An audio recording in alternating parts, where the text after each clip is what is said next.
So, one of the most beautiful and elaborate stones in all of Floyd Cemetery with an angel sitting atop.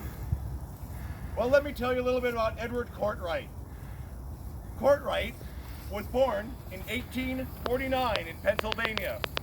He came to Sioux City from Fort Dodge around 1878. His primary business in Sioux City was saloon owner and operating of gambling houses.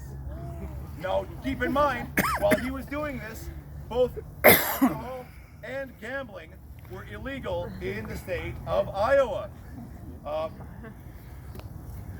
He eventually had to leave Sioux City in the 1880s when the state of Iowa began cracking down on saloons and on gambling houses after the assassination of Methodist minister George Haddock in 1886. And Courtwright did not live to be a very old man. You can see here he died at 42 years and 27 days.